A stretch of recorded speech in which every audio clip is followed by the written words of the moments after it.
Hey everyone, this is Steve from GamersNexus.net, and I just got finished benchmarking Assassin's Creed Unity. It's been a long night. I tested the game with most of the GPUs that are modern.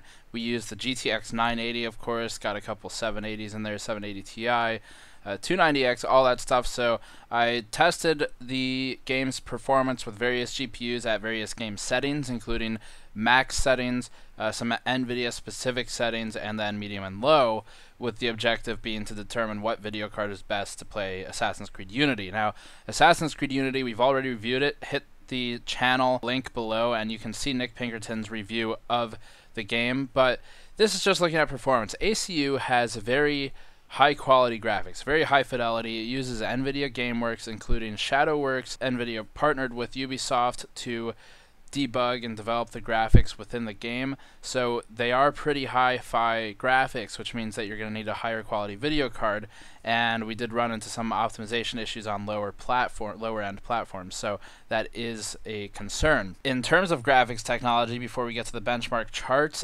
ACU introduces a few cool things. First of all, it has some of the most advanced NPC crowd programming we've ever seen. That is very graphically demanding, especially because you're rendering obviously all the items they're wearing, things like soft body physics apply to the cloth and the movement, and that's another thing. The physics, it's not quite as crazy as Lords of the Fallen, where you have individual particle effects with physical interactions as the character passes through fog, for instance. It's not quite that crazy, but there are definitely the usual soft body cloth and flag movement in the wind or through as the character passes through, things like that.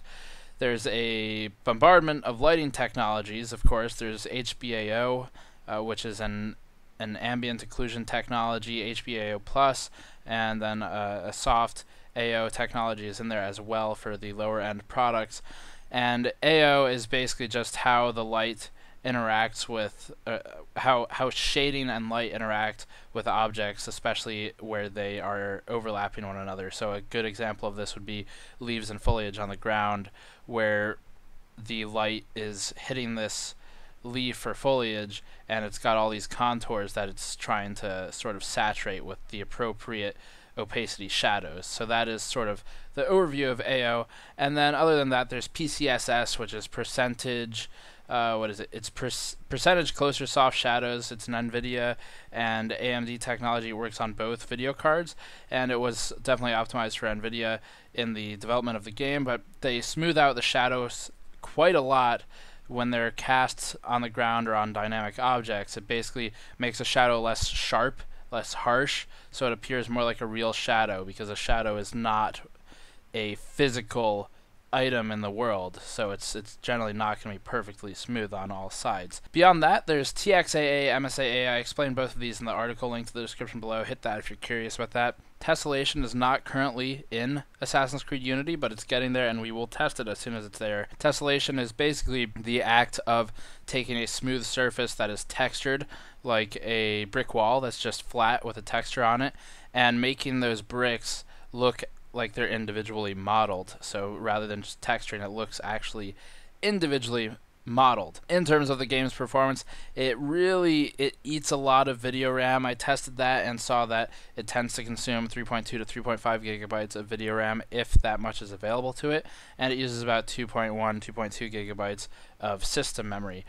And with that noted, video cards that are in the 1 to 2 gigabyte range do suffer quite tremendously in the performance of this, because ACU wants all the video RAM it can get its hands on, up to about 4 gigabytes max. The full test methodology is linked in the description below in that article, but let's just go through the charts really quickly. On ultra high, I only tested the mid-range to high-end cards, and the GTX 980 barely gets 60 FPS, is just below 60 FPS, and that's sort of what we define as playable. Now, in actually playing the game with a 980, I had no trouble at the 50 to 60 FPS range it sits in, but it's certainly not perfect.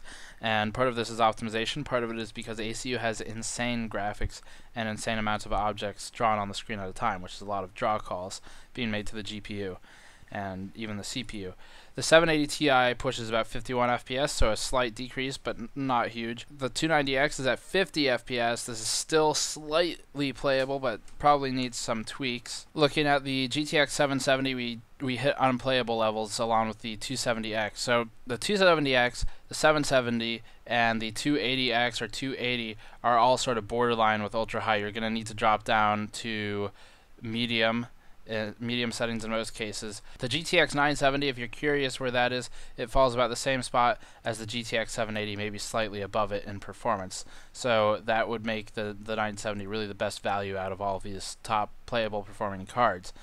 GTX 770 performs really surprisingly poorly with ultra high, so you will have to drop down to lower settings. On high, we see that the 770 is still just below 40 FPS, not really the best, so you end up needing to run a medium-high hybrid with high settings on ACU. Looking at medium settings, we've got finally a 50 FPS stable with the 770, and dropping AA completely will push that to around 60 or higher depending on where you are in the game, how much is going on. The 980 and 780 Ti lose their gains. It's not a linear gain here, so that is an optimization issue on the software side of things. And then the game is still unplayable on cards that are in the sub $150 budget range, including the 270X. So dropping down to low, we finally see that the 270X enters the playable range for ACU at around 50 FPS, which is really pretty staggering because normally a video card like the 270X or 750 Ti will play everything pretty fine at medium and high settings. In this case, they barely do it on low.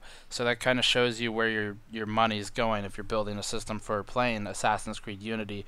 And you will probably need to do some custom tweaking at the 1080p resolutions or whatever. If you're playing on 1080, you'll definitely need to lower some of your graphic settings if you're running these mid-range cards. And that is all for this benchmark. Check the link in the description below for more information, and I will see you all next time. Peace.